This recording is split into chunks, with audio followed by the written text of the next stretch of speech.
What's up, gamers? It's Cooper here with Max Kaufman from In Exile Entertainment. We're checking out The Hunted Demon's Forge. So this is a fantasy two-player co-op game, right? Yeah, dark fantasy. Dark fantasy. Really? Is this a mature title? Yes, it is. We get disemboweled and beheaded.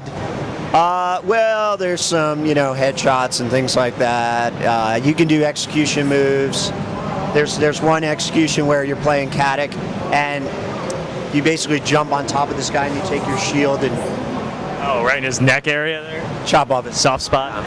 His head just kind of explodes, so it's not rolling around or anything like that. So these are our two main characters, right? Yeah. And we have like a warrior type and a range? Exactly. And the whole game is built around that dynamic, the warrior type and the range, and the enemies that they fight and that back and forth. It's basically this leapfrog strategy that you need to employ in order to be successful.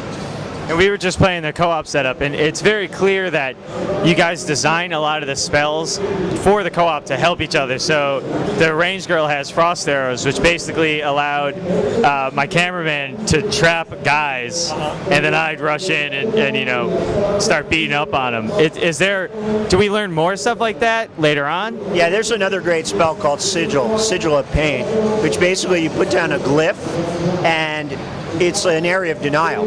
So you can really get guys to go onto the glyph, and then he could run up, and while he's fighting on the glyph, these guys will just jib into pieces.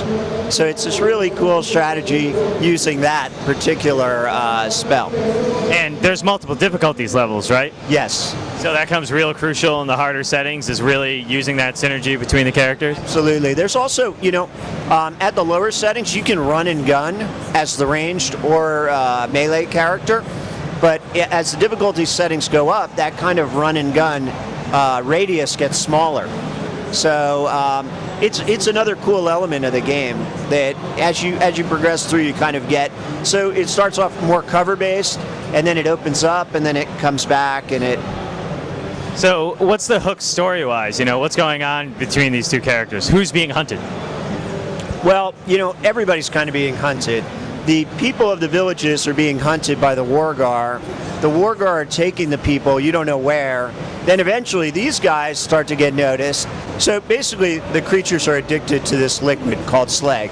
And for some reason they're taking the villagers. And then there's also this association with this addictive liquid. Can I ask if Slay is people? Slag is people? Yeah. No, it's not.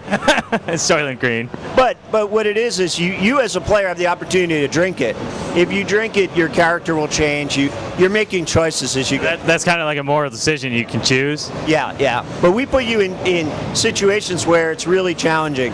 So you're really going to have to say, hey, am I up for this challenge, or do I want to try the easier route? Is drinking that kind of the easier route?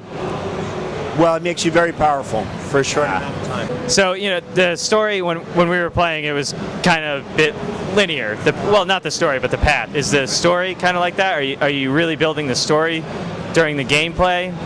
The story has a lot of twists and turns. It is a linear story, but the other thing is that the gameplay is not linear. You have these opportunities while you're going through these branches to go exploring. And the exploring gets even deeper when we have exploration within exploration, or if you want to think of it as a puzzle within a puzzle. In the very beginning, you have an opportunity to get one of the brothers' orbs. If you get that orb, you'll have other opportunities through other chapters to get other orbs. If you collect all of them, you will be able to unlock a larger secret later on in the game. Oh, like more content, basically? Basically, yeah. Oh, that's pretty cool. Is there like a side quest type idea? Well, the side quests are kind of what I'm talking about, these little exploration paths. Earn the side quest? Well, you find them, and then you can find enchanted weapons and other loot throughout. Oh yeah, speaking of the loot, you guys made it really easy when you're walking over loot, because you actually equip your character in shields and weapons and stuff like that. You made it really easy when something's on the ground to compare, where it just shows you like this is 200 damage and stuff like that. Right. I mean that's something that a lot of games along these lines in the past on the consoles have been difficult making those decisions. Yeah, we went back and forth a lot on that. You know, at first we were like doing arrows, and we were doing greater than, and we were trying all that stuff. Eventually we just came back to numbers. It just worked the best. And it was easy to quickly look at it and figure out, okay, this is better than that. The thing is, our items have multiple pieces of information to compare. Yeah, there's like defense. Yeah, this is fast, this is slow. You know, Caddick does fury damage, so there needs to be fury damage. Axes and charged weapons have different numbers, so. I guess so. One thing I was looking for is when it's kind of a basic like shield, so it's just like defense, fire resistance kind of setup, is maybe color coding. Because like I was like, okay, It's actually color coded. I didn't see on the numbers though. The titles were. The titles are color coded, yeah. Just because I was like, okay, that's 381, that's 281. It was like, oh, okay. Right. Well, there's different levels. What can gamers expect as far as length of the singles, the story will be? How long do we have to deal with our teammates? Yeah, I mean, the story, it's big. Demon's Forge just really has a lot of depth. And, when we play through it in the office, of course, we do everything, but we know everything. And it can be like up to 20 hours. Oh, wow. I think if you blaze through it, maybe 10 to 12 hours, it's such a loaded question in a way, because you never know. Right, if you're one who just runs right through. Yeah, like, what does it mean? How long is it? But, I think you could easily spend 20 hours on it. Going through if you did basically all the content. Oh, yeah. Oh, yeah.